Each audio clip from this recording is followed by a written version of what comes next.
Bueno, hoy os propongo una clase especial y es lo siguiente. Os propongo enseñaros a haceros ricos. ¿Estáis de acuerdo? Todos de acuerdo.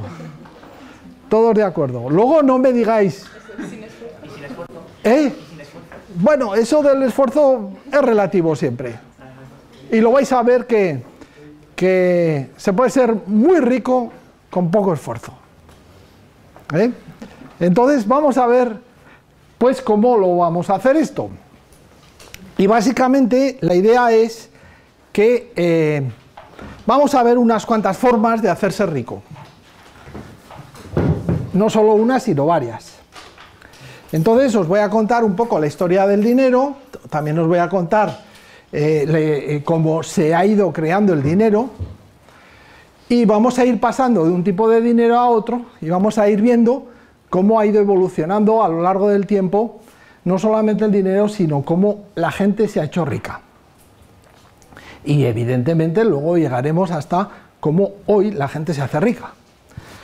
Y entonces con eso pues nos plantearemos el valor de las cosas, como si el dinero es la medida del valor de las cosas. Bien, entonces vamos a empezar. Y la primera de todas, estoy convencido que no me vais a hacer caso. Estoy convencido, pero la primera de todas es esta. Ritual para atraer la energía del dinero.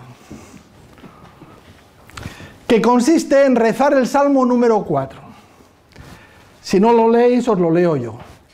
Rezar un Padre Nuestro, un Dios te salve y un Gloria, y empezar al terminar el trabajo. Y al terminar el trabajo. Entonces, 3 monedas iguales, un vaso, agua normal y agua bendita. Coger con la mano derecha y empezar a hacer 3 círculos hacia la derecha en el sentido de las agujas del reloj. Alrededor de la cabeza y seguir hasta los pies, pasando por el pecho, el estómago, los órganos sexuales, la pierna izquierda y al final con la pierna derecha. Me parece que me estáis mirando con una cara de escépticos y diciendo, ¿este me está tomando el pelo? O sea que no os lo creéis. No os lo creéis. O sea que voy a tener que pasar a otra forma, ¿no?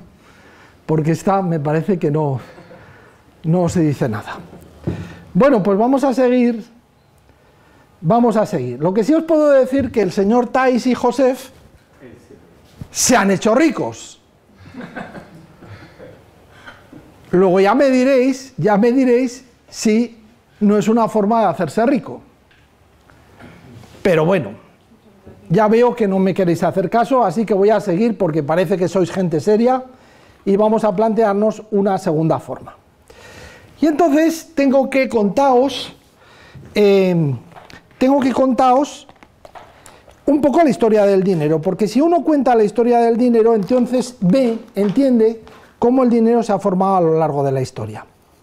Y esto os lo voy a explicar incluso con algunas cosas que he traído. En primer lugar, el dinero no es un invento, digamos, muy antiguo, es relativamente reciente. ¿Por qué? Pues porque el dinero se forma en el trueque. La gente, pues si tiene exceso de algo, dice, bueno, pues yo te lo cambio. Por esto que tú tienes en exceso, te lo cambio y tú me das de lo que te sobra y yo te doy de lo que me sobra. Entonces ese concepto de trueque, esto es lo que empezó a desarrollarse. Pero claro, ¿qué es lo que ocurre? Que si el trueque está relativamente cerrado a la gente que conoces, es evidente que ese trueque es, digamos, se agota enseguida. Entonces, la gente dice, ¿y por qué no hacer trueque con el vecino de al lado, el del pueblo de al lado, el del país de al lado? Y entonces, al hacer eso, cada vez el concepto del trueque, pues, se hace más complejo. ¿Por qué? Pues porque, claro, hay que transportar las mercancías de un lugar a otro. Así que el que tenía pues caballos o burros o camellos o lo que sea, los transportaba de un lugar a otro y entonces iba a un sitio y volvía. Esto en la zona de de Oriente Próximo es muy común y son lugares, rutas, la ruta de la seda, por ejemplo, son rutas donde había caravanas que iban de un lugar a otro intercambiando mercancías. A mitad del camino había unos lugares de postas, de ahí viene posta, correo, donde lo que se hacían era el cambio de animales, la gente comía, los animales comían, etc. Entonces, eso eran lugares de protección de la gente, porque a la vez que se inventa ese intercambio, los bandidos aparecen. Y claro, era muy común que te robaran toda la mercancía. Entonces, en ese proceso de trueque y de cambio, pues claro, las caravanas tenían que estar muy protegidas. Y en cualquiera de los casos, una persona sin siquiera, diríamos, suficientes ejércitos, ayudas militares para defenderse, pues estaba muerto. Así que unos señores muy astutos, normalmente vinculados a los caravanserais, a los lugares donde tenía lugar ese intercambio de alimentos, de mercancías, etcétera, a mitad de camino, se inventan una cosa tan sencilla como esto. Está roto, pero esto es una tableta de arcilla. Esto es una reproducción en estos momentos en un lugar donde hay guerra, que es en Elba, en Siria. Y aquí estas tabletas de arcilla, lo que hacían era lo siguiente: cuando estaba la arcilla blanda, escribían con un punzón y simplemente ponían unos caracteres, pero esos caracteres se tuvieron que inventar las cantidades, el 1, el 2, el 3, el 4, el 5, etc. Y también los nombres, y los nombres no en el sentido de nombrarse, sino de identificarse.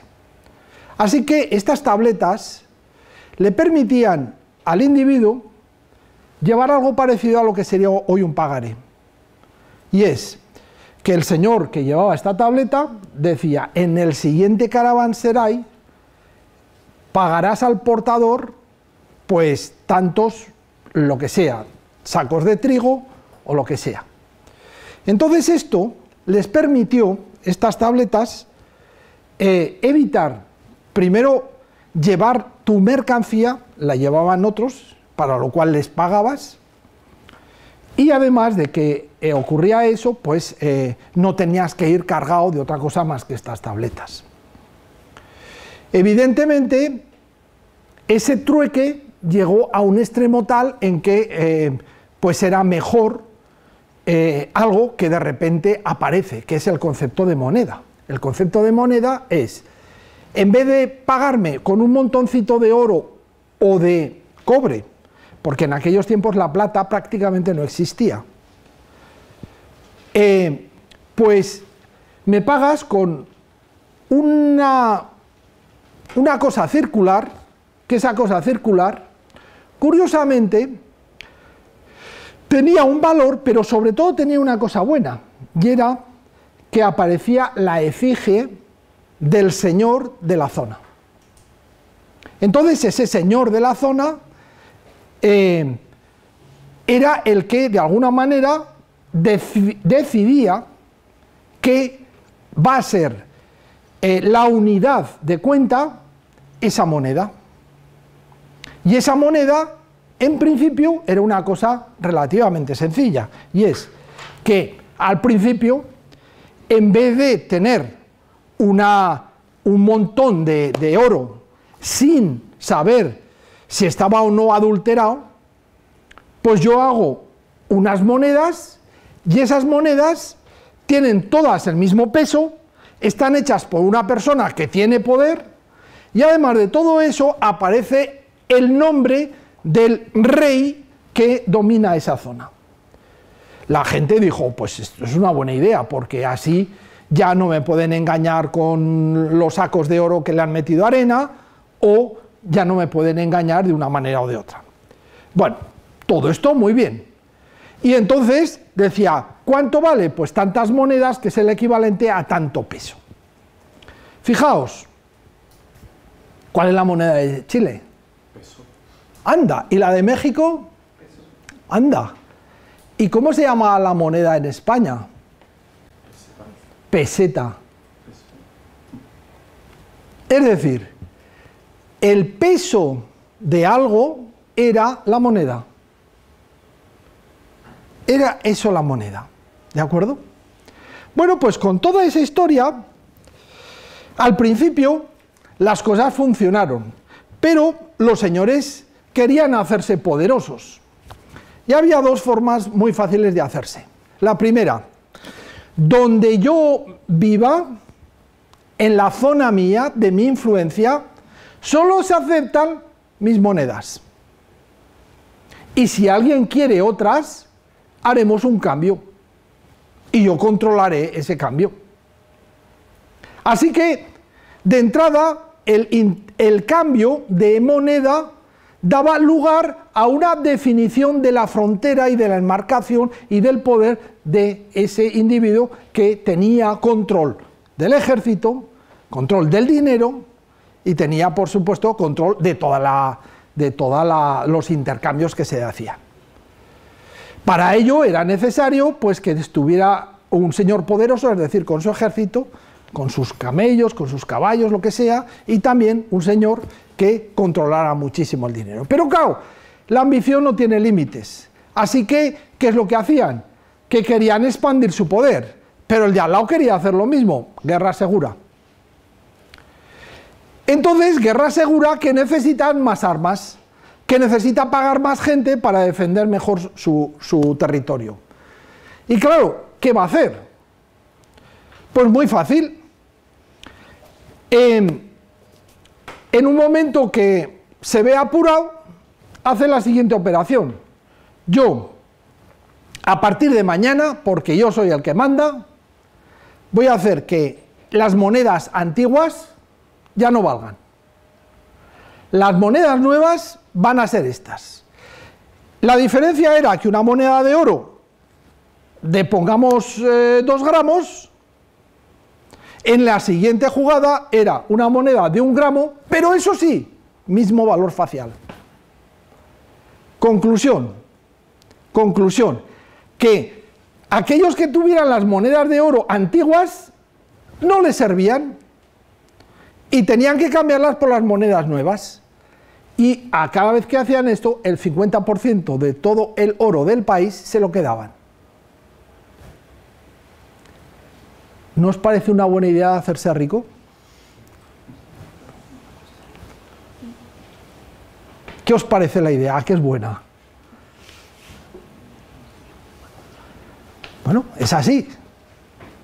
Ahora os quedáis todos callados. Pero ¿os parece que la primera era un cachondeo y ahora todos callados aquí diciendo ¿y qué? Eso lo hicieron otros. Bueno, lo hicieron otros. El asunto es que fue poco a poco evolucionando esto. Los países, como los países o las zonas de influencia, pues cambiaban. Entonces venía un nuevo rey, mataba al anterior, monedas nuevas, y ahora esas monedas nuevas hay que cambiar la efigie. Si se cambia la efigie, las antiguas no valen y las nuevas siguen teniendo el mismo valor facial, pero son la mitad. Y así sucesivamente estaban creando simplemente el concepto de dinero que no está vinculado al concepto de riqueza. Al principio, el concepto de dinero no era ni más ni menos que algo de intercambio. Lo único que se había cogido es un estándar en el que más o menos, diciendo un peso, pues 3 gramos, un peso de oro de 3 gramos es una moneda. Y eso era la moneda que era equivalente a una cantidad de trigo, una cantidad de animales o de lo que sea. Pero con el tiempo, el valor facial no tenía nada que ver con el peso que tuviera la moneda. Y como esa moneda en principio era de oro, pues bueno, pues la gente decía, vale, pues yo tengo monedas de oro que tienen un valor de intercambio. Entonces el valor de intercambio era lo bueno, no en sí el valor del oro. Si yo lo vendiera, lo fundiera ese oro y lo vendiera como oro, me darían muy pocas monedas de oro. Pero si yo las tengo como monedas y las intercambio, pues ese es el valor que tienen. Bueno, ese proceso ya no pasó a oro. Se descubrió también la plata, se descubrió, estaba ya el cobre, y se fueron haciendo monedas cada vez de aleación, de cobre, cada vez de bronce, y cada vez el valor facial se mantenía, pero iba desapareciendo progresivamente el metal que de alguna forma daba soporte a la calidad de lo que tú comprabas. La historia es que al final se convirtió eso en un proceso tal que llegó en tiempos de los romanos, que no sé si tengo la moneda porque desafortunadamente lo he estado viendo y me parece... Bueno, lo de la tablita, os enseño la tablita, está rota, o sea que coger esto y ir viéndolo cómo es, son... Y las monedas, tengo aquí unas monedas, a ver si están, sí. Estas son unas monedas de tiempos de los romanos, auténticas, se ven muy mal, pero se ven, y estos son lo que se llamaban, pues ahora no me acuerdo, esta, bueno, ya lo veréis, vete pasándola y lo vais viendo, es difícil verlo, lo vais pasando, ¿no? Lo vais viendo, bien. Curiosamente, a la vez que se genera esa necesidad de hacer tabletas de arcilla, como tienen que identificar los números y tienen que identificar también los nombres, crean el alfabeto.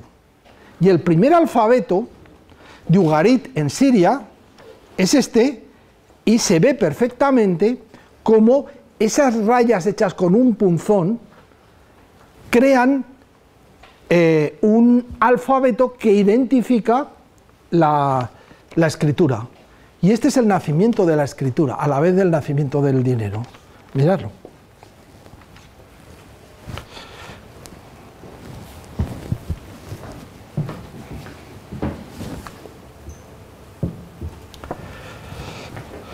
Esto es simplemente la foto de la tableta. Entonces, si no os da tiempo, lo podéis ver. Allí no se ve más que, pues eso, caracteres cuneiformes que se llaman. Bueno, entonces, durante siglos, estamos hablando de miles de años, pues llegaron reyes, llegaron poderosos, llegaron ciudadanos en los cuales terminaron acuñando sus propias monedas. Y entonces, claro, cada uno ponía el emblema local que le interesaba.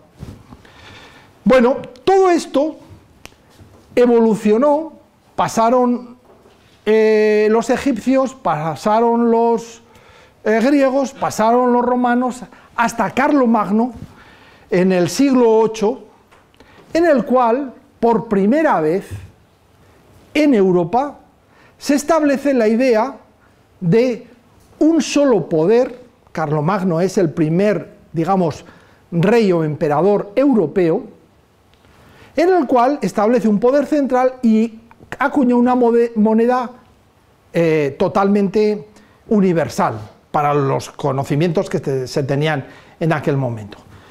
Y entonces solo, en teoría, valía para el poder de Carlomagno, que era bastante enorme en toda Europa. Pero estamos hablando de Europa, que estábamos en Europa prácticamente en la edad no media, sino en la edad más oscura de lo que en aquellos tiempos era el mundo no conocido, sino el mundo real. Me estoy refiriendo a que a la vez que en Europa estábamos así, en China, en tiempos de Marco Polo, está el emperador Kublai Khan. Realmente no es de China, es de Mongolia. Y Kublai Khan, con sus ejércitos, empiezan a invadir todo China y los mogoles o los mongoles llegan hasta el sur, no el sur, sino hasta mitad de la India. Evidentemente cruzan el Himalaya y llegan hasta mucho más abajo del Himalaya. Todo lo que hoy se conoce como Asia Central, e incluso Asia del Sur, está controlado por el emperador Kublai Khan. Bueno, ¿qué hace Kublai Khan? Es un individuo tan poderoso que no se le ocurre otra cosa que esto. En vez de crear una moneda, porque necesitaría inmensas cantidades de metal, como ellos ya conocían el papel, en Europa se conocía más bien el papiro, el rollo, pero los chinos conocían el papel. Generan increíblemente el billete. Esto es una idea increíble. ¿Por qué es una idea increíble? Bueno, pues la idea es evidente. Dice Kublai Khan, el que lleve este papel, si lo presenta en las dependencias de mi poder, de mi banco, yo le daré tanto en oro. Y dice, hombre, lo avala Kublai Khan, que es el emperador más poderoso que hay, entonces, ¿por qué no me voy a fiar? Y además es muy bueno, porque el billete pesa poco. Y como pesa poco, pues lo puedes llevar, es más fácil de guardar, no, el oro es complicado de llevar, las monedas lo mismo, uno no puede ir cargado de muchas monedas. Así que el diseño del billete es una de las mejores ideas que ha habido en la historia de la humanidad. Claro, fijaos la idea, y es que mientras los anteriores reyes y señores y obispos y todo acuñaban moneda, que se gastaban una pasta en hacer en toneladas de metal, Kublai Khan dice, no, todo para mí. Todo. Y yo a cambio os doy un billete. Un trozo de papel. Pero eso sí, lo garantizo yo. Entonces lo garantizaba de tal forma que efectivamente la gente iba, cuando quería coger oro, pues decía, oye, dame el oro que pone aquí. Y se lo daban sin problemas. Pero claro, un billete al cabo de tiempo, la gente dice, ¿y por qué tengo yo que poner aquí pues 500 pesos de oro? Pues pongo que esto vale 1000 pesos de oro. Pero 1000 pesos de oro donde el peso vale pues 10 veces menos. Simplemente manipulaban con palabras el billete y la gente se pensaba que con eso era rico, cuando en realidad el dinero, la moneda, el oro, la plata, la riqueza real estaba o no guardada en las dependencias del señor poderoso. Porque en muchísimos casos puede que no tuviera, o que no tuviera casi nada de lo que podía ser, porque se lo había gastado pues comprando ejércitos, comprando armas, comprando lo que fuera, a la gente, etc. Pero, como no todo el mundo iba a sacar el dinero, pues no, la gente no se enteraba, así que, bueno, pues el que quería sacar un poco sí se lo daban, pero como nadie iba a pedir todo, pues entonces nadie sabía si lo que tenía el rey era lo que había o no.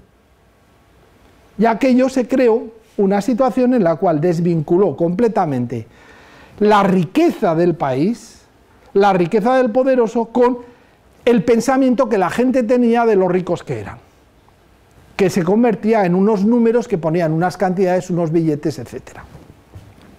Bien,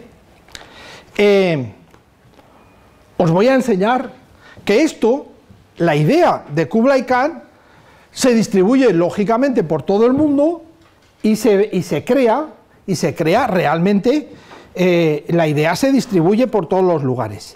Si me dais, ¿ya lo habéis visto todos, la tableta de arcilla? ¿Sí? ¿Y las monedas, las habéis visto o no? Muy bien. Bueno, pues aquí tenéis dinero, reproducciones, pero son reproducciones reales, ¿no? Mirad, pasarlo y los veréis. Reproducciones reales de billetes a lo largo de la historia.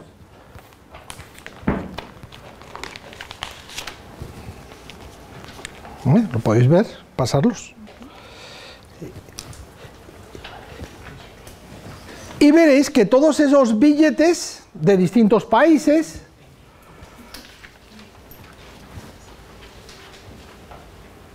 son formas de dinero en la cual nadie tiene ninguna certeza de que lo que está ahí corresponda a lo que tiene las arcas del país en forma de banco de, pues Banco de Francia o Banco de Alemania o lo que sea, sino simplemente son reproducciones en papel de unas cantidades que decide el poderoso o el conjunto de poderosos de un determinado país, que es el dinero.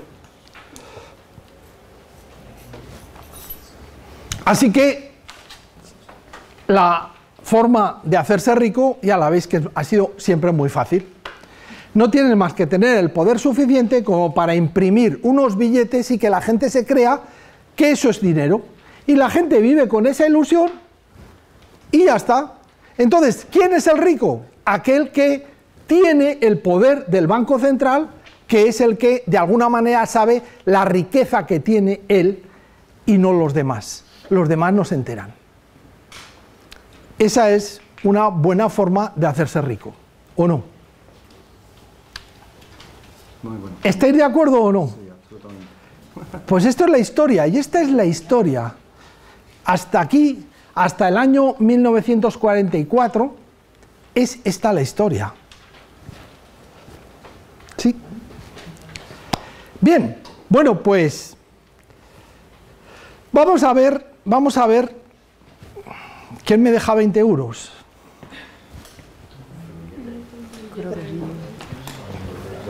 Bueno, 50, mejor. ¿Eh? ¿Eh? Uno de 10, es que eres un poco pobre. ¿Ves? Ella sí que tiene, ¿ves? 20 euros. Me gasto 6.000. ¿Alguien más me deja otro billete? Tú me decías que me dejabas uno de 10, ¿no? Bueno. Vale, otro de 20. Bien. Bueno, ya tenemos aquí dinero. Parece que esto es mejor que todos esos billetes que os he enseñado, ¿no? Esto es... Bueno, si no te voy a decir que no. Bien. Bueno, pues... tenéis por ahí los billetes, ¿no? ¿Hay alguno que lo tiene en castellano? A ver. Tú lo tienes, vale. Lee lo que pone ahí.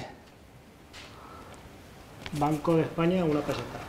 De curso legal, Madrid, 21 de mayo de 1943. Bien. A ver, ¿algún otro por ahí? ¿Billetes en castellano? ¿O son todos? ¿Todos van a Sí, todos. ¿Tienes algunos? ¿Son todos? Sí. Bueno, pues coge cualquiera y lee. Lee. El Banco de España pagará al portador 400 escudos en efectivo. Escudos. Vale. Coge otro. El Banco de España pagará al portador 1.000 pesetas. Vale. ¿Vais viendo, no? Este es el que me has dado tú. Vale. Y este es el que me has dado tú. Y este es el que me has dado tú, ¿no? No. Bueno, ¿puedes leer lo que pone? 20 euros. Anda, que no sabe leer, léelo tú. 20 euros. Lee bien. BCE, Bien alto. BCE, ECB, EZB, EKT, EKP.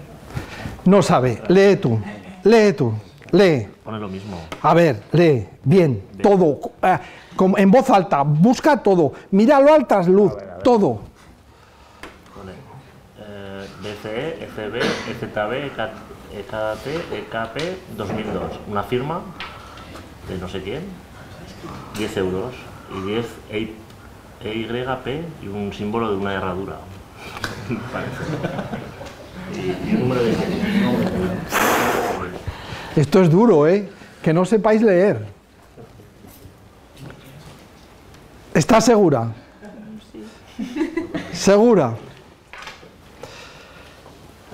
Bueno, ¿qué diferencias encontráis entre estos tres iletrados y estos otros que nos han leído? ¿Qué diferencias encontráis? Que aquí nadie se compromete a pagarte nada, ¿no? Ahí se compromete el Banco de España y aquí no, esto no vale nada, vamos. Es un número y no te dice que te lo cambien por nada. ¿Lo habéis escuchado lo que os he dicho? Repítelo, repítelo, ponte de pie, repítelo y díselo a todo el mundo. Que no se lo han creído, repítelo. Esto no te lo cambian por nada, vamos, que no vayas a... que no hay nada, ¿no? Algo así. Sí, sí. No vale nada. Lo siento, ¿eh?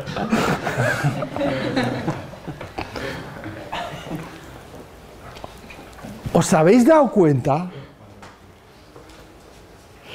¿Os habéis dado cuenta? Nos han estafado, porque antes, o sea, primero nos quitan la mercancía y nos dan unas monedas.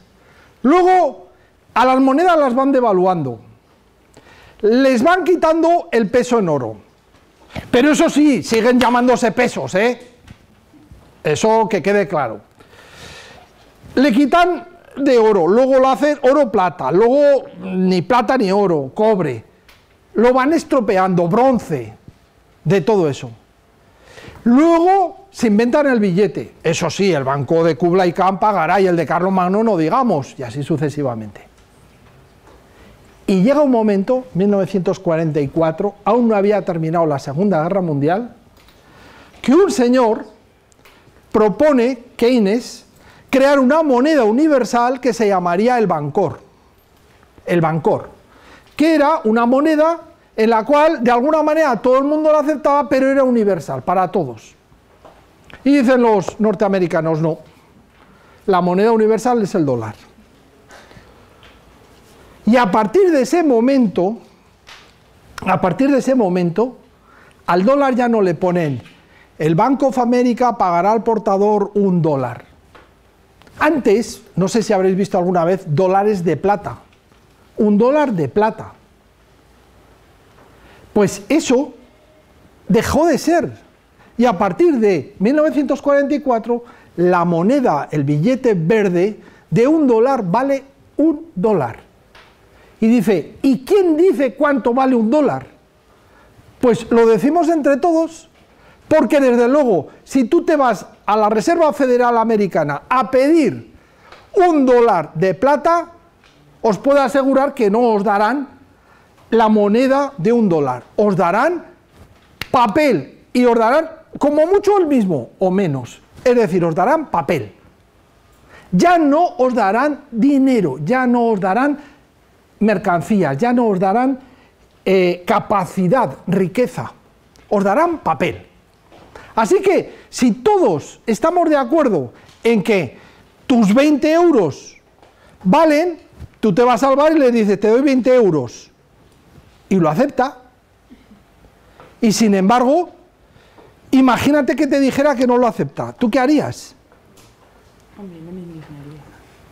No, te quedarías con el papel y dirías, ¿qué hago yo? Pero si no es tu papel, si no es todo tu dinero durante todos tus meses, etcétera, etcétera, ¿qué harías? Bueno, la pregunta tiene su respuesta. No me perdáis la moneda de romana. ¿Dónde están? ¿Las tenéis por ahí? Muy bien. Vale. Y es ahora cuando, si me dais ya estas, nos vamos a otras que quiero enseñaros. ¿Los tenéis por ahí? Sí, bueno, los billetes estos.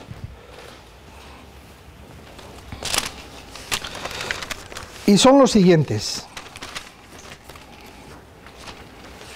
Por cierto, esta la reconoces, ¿no? Esta la reconoces. ¿Qué pone? Ya no hay, ya, ¿eh? Ah, pero sigue existiendo, ¿no? Sí, sí. ¿Y qué pone ahí? 1000 pesos y... 1000 pesos.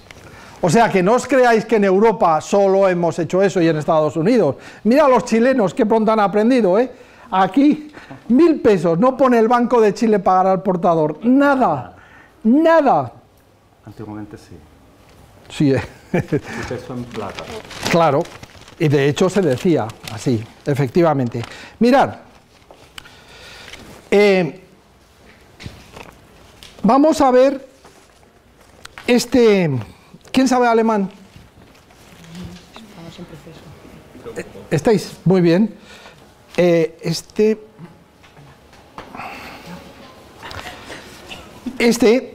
¿Puedes traducirlo?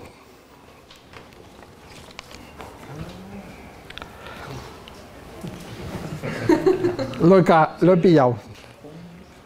El billete del Banco Real, ¿Sí? 1000 marcos, pues, esta caligrafía. El Banco de Berlín sin prueba legítima.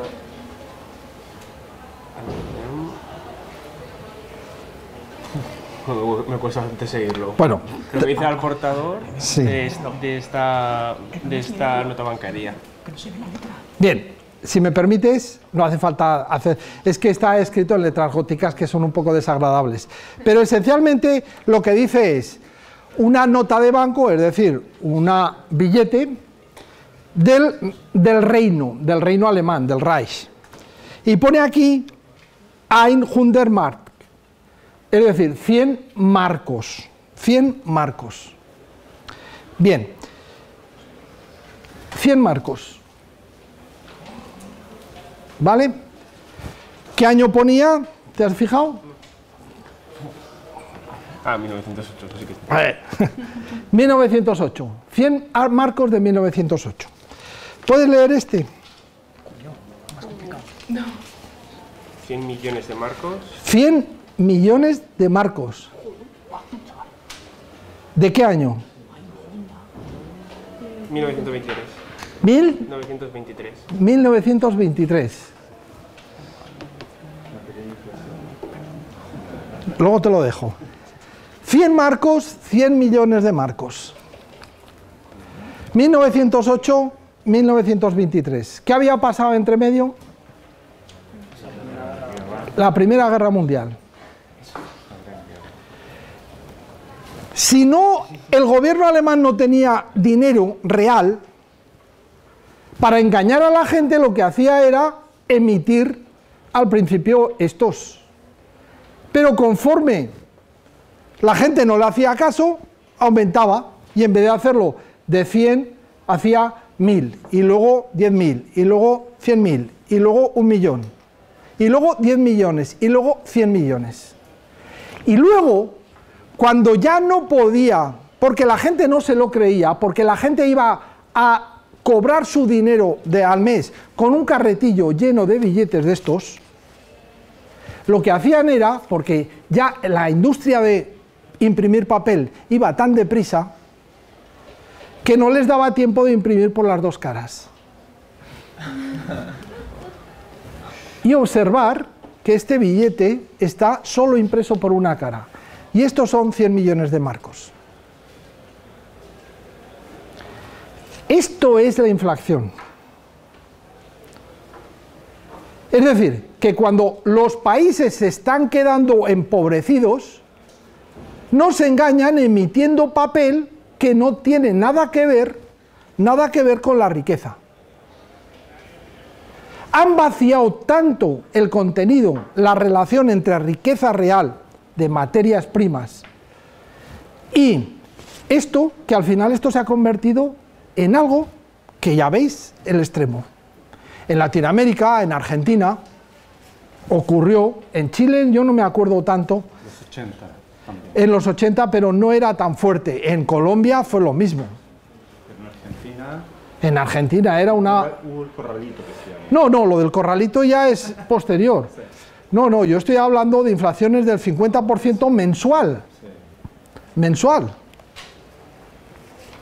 Miradlo porque vale la pena que veáis los dos billetes y pasarlos para que los vea todo el mundo.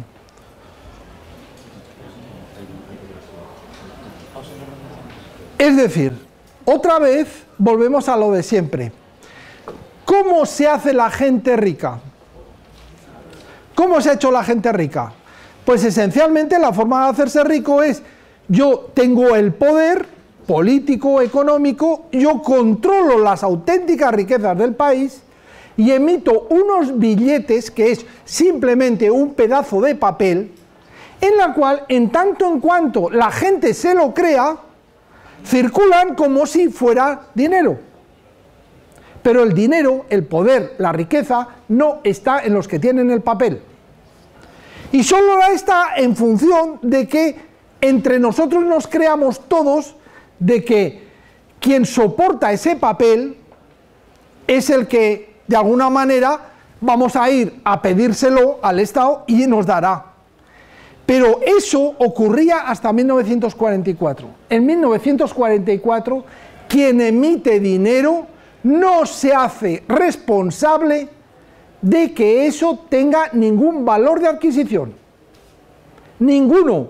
Y en Chile tampoco.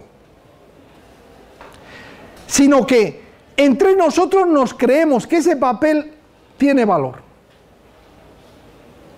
Y como mientras no lo creamos va bien. Como empecemos a dudar, empezaremos a quitarnos billetes y ya no sabremos qué hacer.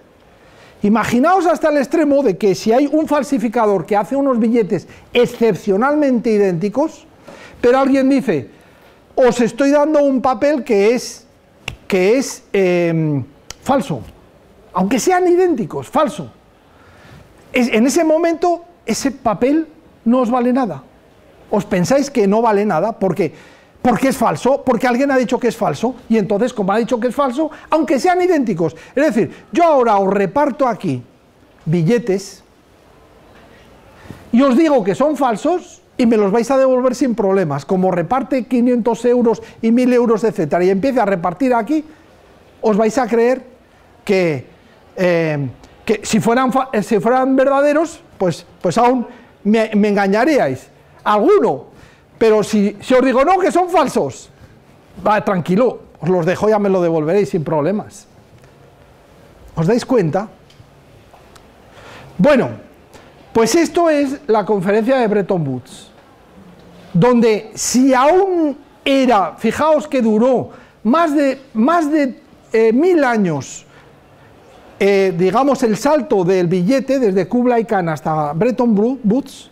Desde 1944 ya nos han tomado el pelo de tal manera que lo que tenemos son papeles, que nos creemos que esos papeles son la riqueza del mundo. Cuando, si os dais cuenta, el Banco Central Europeo dice: pues que te dejo un millón de euros. Pues, ¿cómo hace el Banco Central Europeo? No se lo pide a la gente, le da la manivela y hace 1 millón de euros y te lo deja. Es así, no es de otra manera. Y saben que si emitieran muchísimo papel, se encontrarían con que la gente dice: no vale nada, y entonces aparecería la inflación. Entonces, solo emiten cantidades tales que la gente no se queja, pero os dais cuenta de que todos los años la inflación, si es de un 2, un 3%, significa ni más ni menos que el mismo billete vale un 2 o un 3% menos. Al cabo de 10 años, 20 años, eso se nos ha quedado en nada. Y sin embargo, no ha cambiado el billete, siguen siendo 20 euros, pero 20 euros que no pueden adquirir las mercancías de hace 10 años.